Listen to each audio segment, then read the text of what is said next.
Why Sheikh Hamdan always rides alone.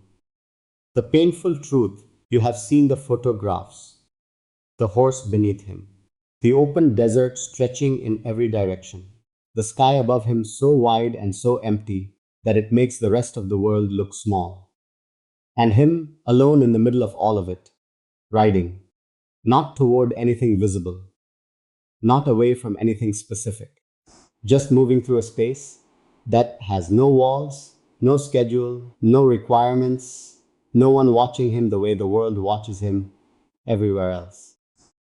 Those photographs are some of the most shared images he has ever posted. People respond to them with something that goes beyond admiration for the riding or the landscape. They respond to the aloneness. Something in it resonates in a way that the group photographs and the public events and the official appearances never quite do. And the reason they resonate, the reason the image of Sheikh Hamdan riding alone has become one of the defining images of who he is because the aloneness in those photographs is not a pose. It is not aesthetic. It is not a choice made for the camera. It is the truest picture the world has ever been given of how he actually lives inside a life that has never fully been his own. Most people who follow Sheikh Hamdan think of the riding as adventure, as the athletic expression of a man who pursues physical challenge the way other people pursue rest, with intensity, with dedication, with the kind of commitment that produces results that most people can only admire from a distance. And that is real. He is a genuinely accomplished equestrian. The endurance races he has competed in, the distances he has covered, the discipline required to reach that level of ability, none of that is performance. It is real work, real skill, real dedication to something that demands more than most people are willing to give. But the riding is also something else, something underneath the athletic achievement, something that the people who know him well understand when they see the photographs of him alone in the desert and recognize the specific quality of the solitude in them. He rides alone because it is the only place his life gives him to be alone in the way that actually matters. Not alone in the technical sense. There is always security, always some minimum level of personnel required by his position that makes true solitude unavailable to him in almost any context. But alone in the sense that matters to a person who is otherwise required every hour of every public day to be performing, to be the crown prince, to be the poet, the athlete, the dignified representative of a family and a city and a legacy that have been in construction for generations. The horse and the desert strip all of that away in a way that almost nothing else in his life is able to.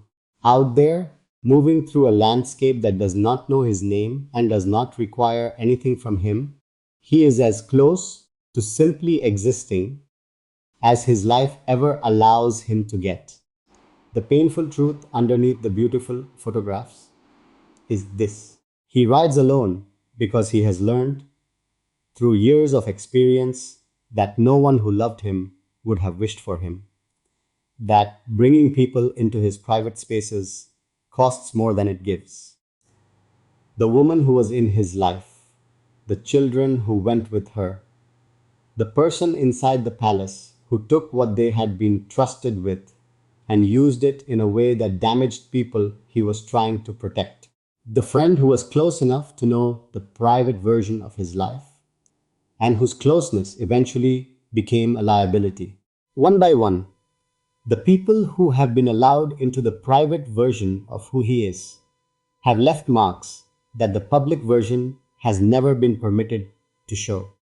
And a man who has been marked that many times, in that many ways, by that many people he chose to trust, that man eventually stops choosing the wide open spaces of vulnerability and starts choosing the wide open spaces of the desert instead, where the only company is the horse and the sky and the particular peace that comes from moving through a world that asks nothing of you and takes nothing from you, and will still be there exactly as you left it the next time you come back.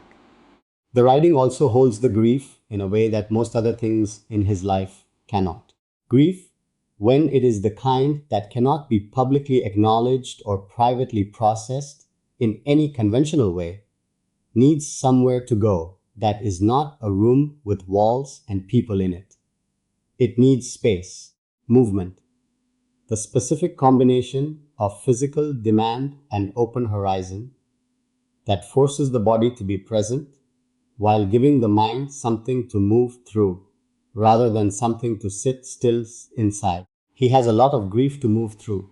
The accumulated losses, the promises that were broken on his behalf, the children he does not see every day, the women who loved him and ended up alone, the version of himself that existed before all of this, the younger, more open, more believing version that has become increasingly difficult to access from inside the life the years have built around him.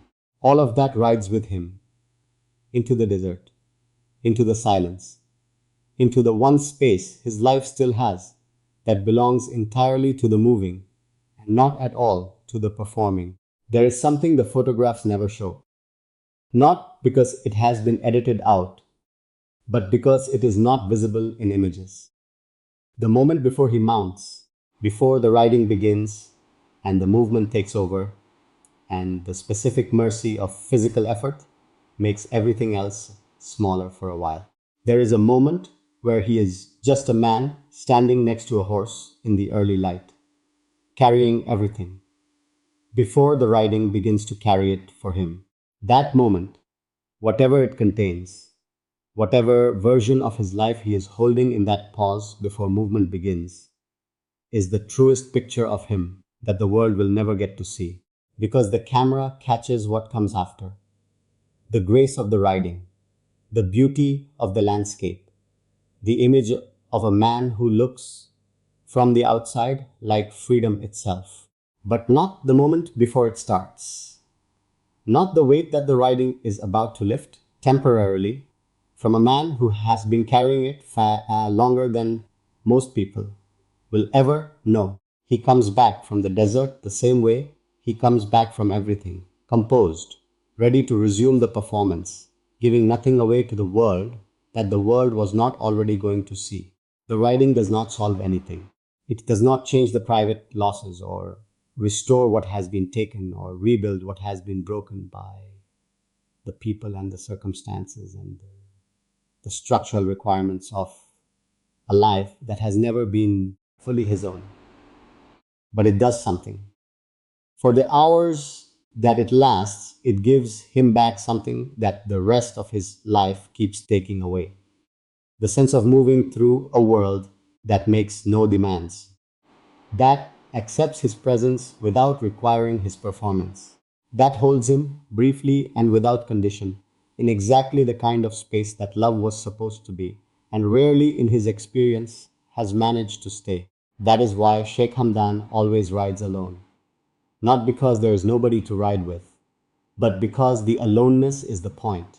The aloneness is the whole point. Subscribe to this channel and hit the bell. Every week I bring you deeper into the real story of Sheikh Hamdan, the truth behind the images, the pain behind the poetry, and the man behind the crown prince that the world has been given to admire from a careful and managed distance.